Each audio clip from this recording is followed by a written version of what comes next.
Hi everyone, we're out here in my garden, and I was gonna get to work today on feeding my Nightcrawlers, all of them, including the ones in my outdoor bag. And since it's such a nice day out, I thought I'd bring the camera along so that you guys can keep me company and check out what's going on here. It's been a week now since this outdoor bag was fed, and I actually moved it over. You could see it was starting to burn a hole in my grass. I've got to find a better place for it than just sitting out here on my lawn. But yeah, I've got a little bit of food over here. You can see I dropped it, and luckily we don't have worms that are overly finicky. They don't mind if there's just a little bit of dirt on their food, but you can see it's watermelon. I've also got some other stuff for them, such as coffee, used coffee, and I've also got my collection of grit to give them as well. So it'll be a pretty run-of-the-mill feeding for these guys, but I just figured I'd capture it on film just in case something interesting happens along the way. We'll have it captured on film for posterity. Alright, let's get going. Similar to what I've been doing lately, if you've been watching my channel, I've been keeping a little checklist of things to take care of so I don't forget. Doesn't really help because I always forget stuff anyway. But the container we're doing here is at the top of the list. It's now at 333 days of age. And it's basically just a combination of European Nightcrawlers and red wigglers. Nothing much to happen here other than feeding them, so let's take a peek at how things are progressing in here. The common theme in all of my worm bins a few months ago was retention of moisture. It felt to me like I was really losing a lot of moisture to evaporation, and that's where these plastic bags came into play. But as of about a week ago, I started eliminating all these bags in all of my systems. I think it's really down to just the Nightcrawlers being the only systems that still have these bags to help preserve moisture over the entire contents of the bin.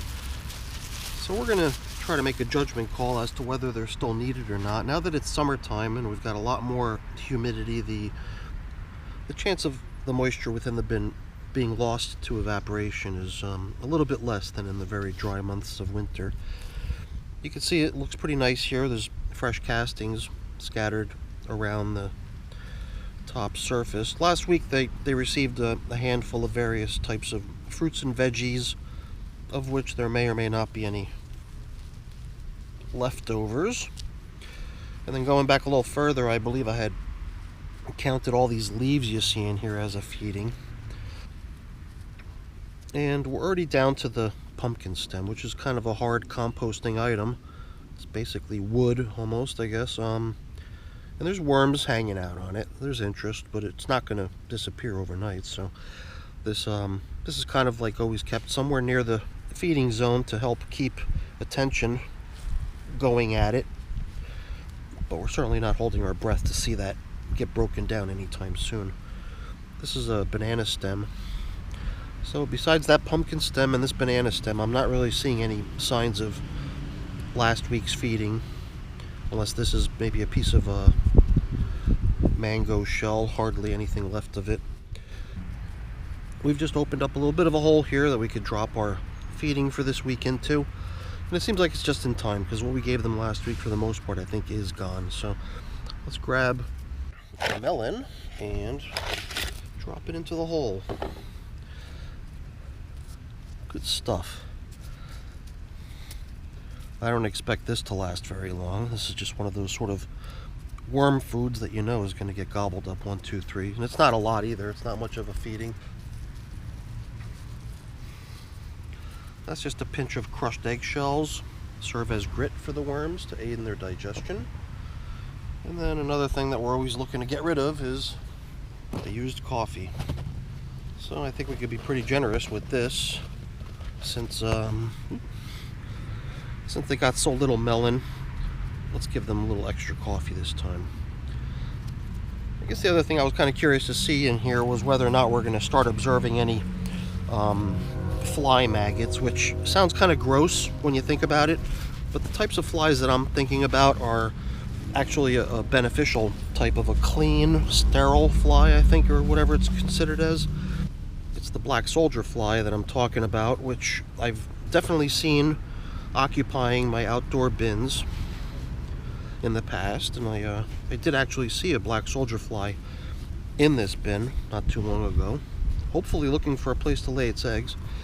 And that's the other reason I wanted to check in here too, because if black soldier flies do start inhabiting... Oh, look who's here. That, my friends, is a black soldier fly. And that's kind of who we were almost expecting to see in here. These little guys, their larvae will eat... They'll eat worms under the table. They can break down food scraps like you would not believe. And the other beneficial thing about these little guys is that if your everyday pesky houseflies try to put their eggs into your compost, the larvae, you know, the hatchlings of these little guys will actually attack and kill all of the housefly larvae. So they're very ravenous. They protect their space by eating competing creatures. And while they're eating, they don't kick off that nasty stink like you smell, you know, when you see roadkill and you know that it's fly maggots that are decomposing that material. There's no such smell with these guys. So black soldier flies are always welcome in my outdoor bins. But I know that once they arrive, I got to keep on top of making sure that there's plenty of food for them. All right, let's get this thing covered up and finish off out here. So for now, I think we're in good shape as far as the moisture level in here is concerned, so I don't want to make any changes. I think for now, unless we feel the need to, unless we feel that the material in the bin starts to get overly damp, I think we're going to stick to the game plan of keeping the plastic, at least for a little while, on these bins. There's a little slug. Not sure if it's a good idea to keep them around, but I figured we'd get them out and try to limit the population. Alright, and I gotta find this thing a new home. Some other place in the yard where I'm not gonna destroy my grass. So maybe I should just put it back where it was. Alright, let's head inside. Next up is our European Nightcrawlers in our Vermibag Mini here. It's, yeah, 408 days. It's been over a year now since I got these European Nightcrawlers. It's not been a year. It's not been that long since I've had this bag. This bag is a recent upgrade for them as they moved from smaller size containers eventually into here. But that's basically how long I've had these European Nightcrawlers. And as you can see here, there's a bug issue going on, flying insects in here. So we've been trying numerous things to see how they might help eliminate the bugs. So we're checking in to see what kind of success or failure we've had in our efforts.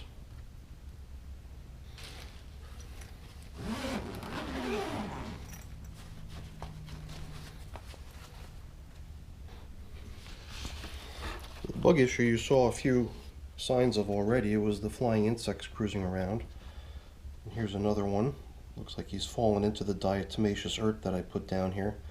Diatomaceous earth is a material that's microscopic in nature. It's basically a fossil from ancient sea life, microbial sea life that was fossilized. And I think if you look at this stuff under a microscope, it's got all kinds of really sharp and jagged edges.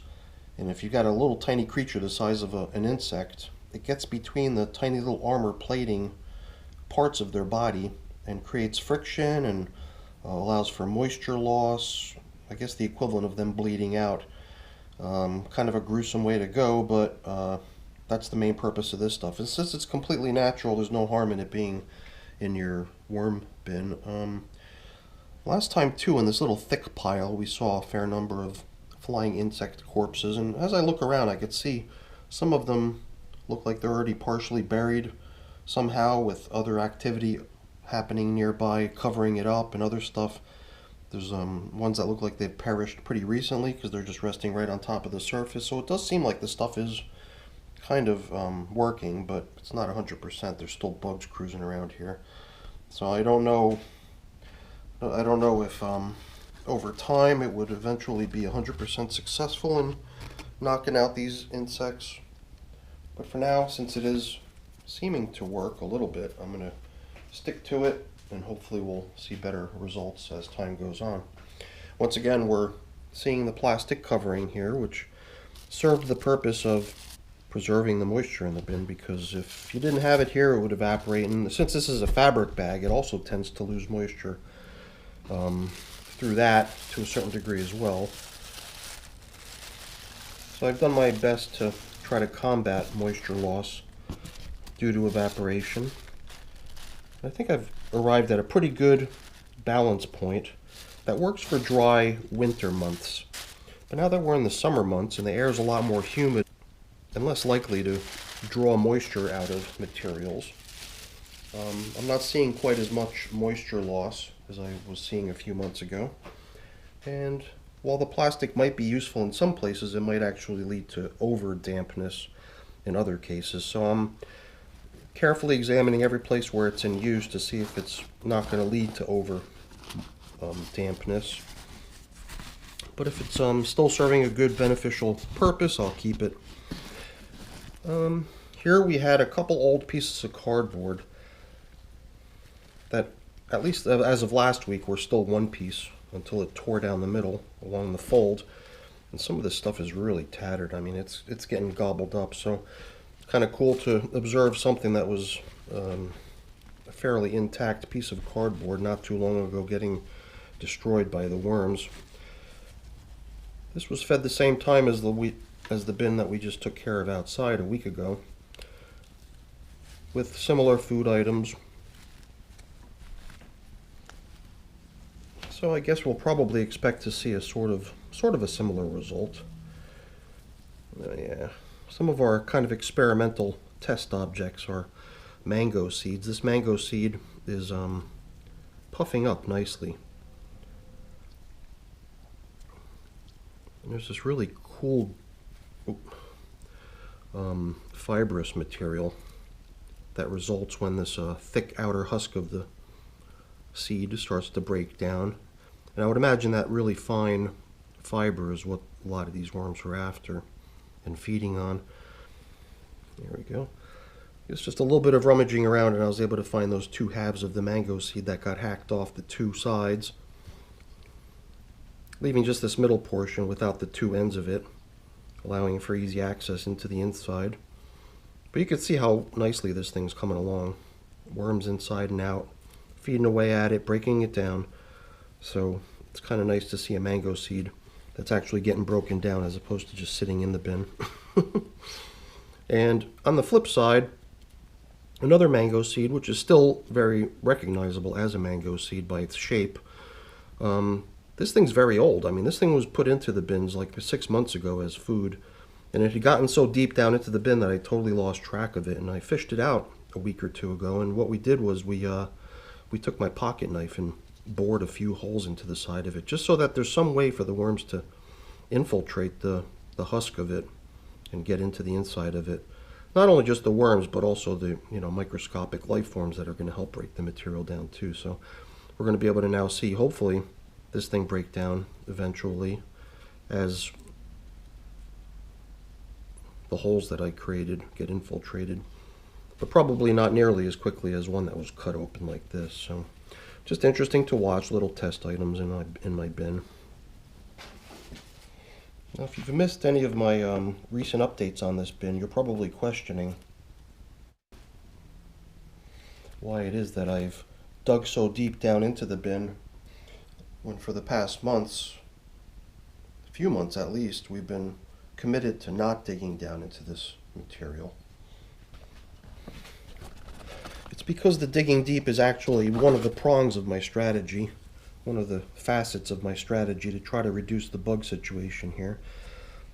And rather than top feeding like we've been doing for months on end now, we've resorted back to submerging the food that they're getting underneath the existing material that's in the bin, trying to reduce or maybe even eliminate the lure or temptation that the fresh food causes by being there and, in turn attracting those flying insects that we don't want. So hopefully by placing the food items a little bit deeper down than they'd been previously, we're going to start seeing fewer insects in here. Maybe the insects we're seeing in here are just ones that are hatching out of eggs that were laid who knows how long ago, and maybe once they fly away, maybe they'll just have no reason to come back if they don't sense food in here. So that's another aspect, right? And then I think the last thing is just going to be to make sure we're including a fresh layer of bedding across the top to also serve as a little bit of a barrier. That's it for our leaf supply in here. That looks like a pretty decent covering. Okay. Back in goes the plastic. Carefully back in goes the diatomaceous earth, which seems to be working. And then our cover that we've been using till now. So, keeping my fingers crossed, hopefully we'll start seeing fewer and fewer flying insects. But I think only time will tell. Okay, on to the African nightcrawlers. So once again, the African nightcrawlers are coming out with the material that had been collected when we had harvested their castings not too long ago. And it's just the material that didn't pass through the sieve, and it was just a bunch of, you know, uncomposted bedding and maybe food scraps and stuff, of which there was a fair amount, and it didn't occur to me to build it into their new bin until it was too late already, and then I really didn't have the room for it. So over time I've been trying to work this material back in gradually in small doses so that it can eventually be returned to the worms without very rapidly overloading the capacity of the container. This stuff looks really nice. Lots of really nice dark black fresh castings all over the top surface. Always what you find when you've got a piece of plastic covering up your material, because they just really seem to like it under there.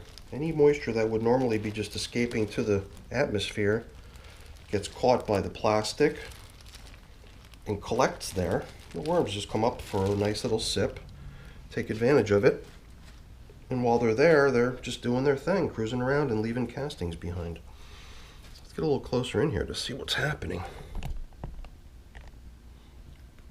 I'm not sure if it's visible on the camera, but there is a distinct divot down the middle, which is where the feeding was last added. And we've kind of been using the edge of the container. There's a, I don't know how deep down it is, not too deep. There's this little lip over here, which we're over now. I think we observed last week that we were about a ½ inch over that.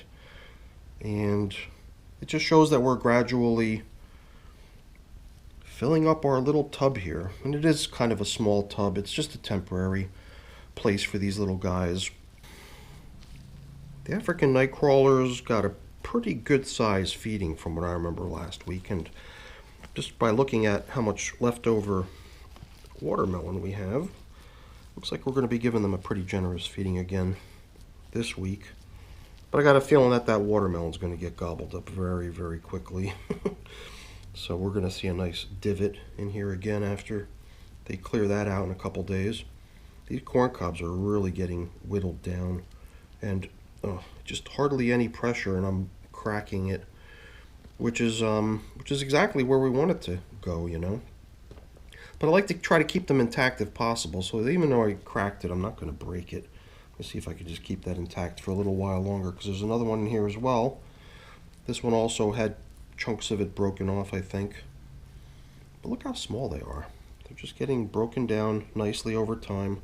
Just that in my bins it seems to take forever. I don't know if it's because they're always getting a steady supply of stuff that's maybe easier to eat or stuff they like better, and then maybe they only revert back to eating the corn cobs when all the better stuff has been depleted. I'm not sure. But for whatever reason, corn cobs in my bin seem to go pretty slow. I think it's Plant Obsessed has a demonstration of corn being eaten. But that's entire ears of corn, including their silk and their husk and the kernels, everything's there. And the worms do gobble that stuff up pretty good, pretty quickly. But I think it was only a 5 or 6 week demo. I would really be curious to see how long that takes before the corn cobs are unrecognizable anymore. Okay. I think we've definitely dug down deep enough. I was just curious to see what we can find. Here's a mango seed. And it might be the one that we had tried to put a partial cut into when we added it last week. I just took my little pocket knife and cut into it, but I didn't cut it all the way through. And the whole idea was just to make the insides of it accessible. And for whatever reason, it just feels like it's really flat, like it's completely deflated, like there's nothing inside. And I just don't know if it was like that prior or what, but it's just an observation. All right, well, we've seen a fair number of African nightcrawlers, but these African nightcrawlers, they don't seem to do what my red wigglers do. And I don't see the European nightcrawlers doing it much either. It's kind of jumbling together into a single spot to feast on some sort of a delicious food item. Somehow, it's very hard to motivate them to come together like that for whatever reason. I don't know why. On the stuff that we've got here, this reclaimed uncomposted material that we're trying to reintegrate into this container, it seems like a bit much. So I think it's maybe too lofty of a goal to say I'm going to try to deplete everything that's in this container today. But I think that if we use about what we did last week, which was 2 handfuls, and I believe that that was 2 handfuls right there, we can see how we're doing. And I think we've probably got a little bit more room. We could probably give them maybe a 3rd handful of what's in here and not go overboard. And then at the same time, get to the point where I believe we're about halfway done now. We're now that much closer to actually using all this stuff up. And if we could use this much again next go around, then I believe we can end up depleting that supply of old bedding material, and then that'll be finally a closed chapter. And I'm sure that that's all welcome material that they're going to be able to take advantage of, because it's all stuff that was actively being composted in their old environment. It's been kept pretty damp too, so I'm sure that it's going to go over well. At least I hope so. From the last bit of it that we put in here in our last feeding last week, and from the previous times as well, I don't know how many times we've been trying to do it now, but it didn't seem like there was any sort of a problem being caused by it, so I'm not concerned. And with that, we're also bringing up the level of the material too, so we're going to have that much more castings.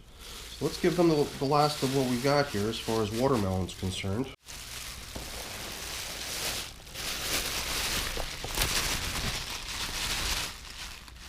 It's watermelon and ice crystals and all.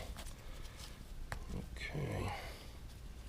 Some of this stuff is pretty frozen together. It's not imperative that we break everything apart, but it's always an advantage to maximum surface area and accessibility of the food from all directions. I think World Composting Channel demonstrated that nicely in a time lapse recently, where they compared food that was piled up high on top of each other versus food that was spread out, making it a lot more accessible from all directions. And you could see that the food that's been spread out gets eaten a lot more quickly. So I think here we've managed to separate all the pieces from each other, given the worms easy access to it from all directions. I'm trying to think if there's anything else before I close up shop here. I always seem to forget stuff. What do we got left? Well, you know, there's always no harm in giving a little bit of grit to the food, even though I think, you know, watermelon is a very easy to eat kind of food, probably doesn't require a great deal of grit. I'm really no expert, so better off just giving it to them if it's here. And that's what I've got left of the coffee, which isn't much. But we'll try to spread it around here to cover up some of the smell of this nice sweet summer fresh fruit here. Maybe not so fresh anymore, but it's been in the freezer. I have no reason to think that it's not fairly fresh. And I think to cover up, I'm tempted.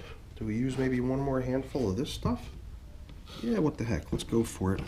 Seems like it's just as good as the material that's elsewhere in the bin. Maybe just a little bit drier, which doesn't hurt here because we have a nice moisture level.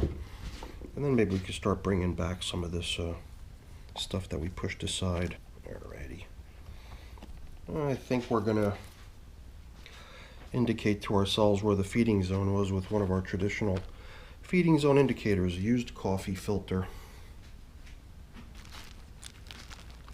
And I'm covering back up with the plastic. I think for now we'll continue to work okay, but if we do start seeing signs of the material being maybe a little bit too damp, then we will remove it so that we can try to maintain a better balance of moisture in this bin. But I like the way it looks right now, so I'm not sweating it. We're going to keep going as is. So all I've got left to do here is cover things up a little bit of cleanup and packing up, but that's not exciting. In fact, it's kind of boring, so I won't bother you with that. I'll just take this as a quick opportunity before shutting off the camera to say thank you.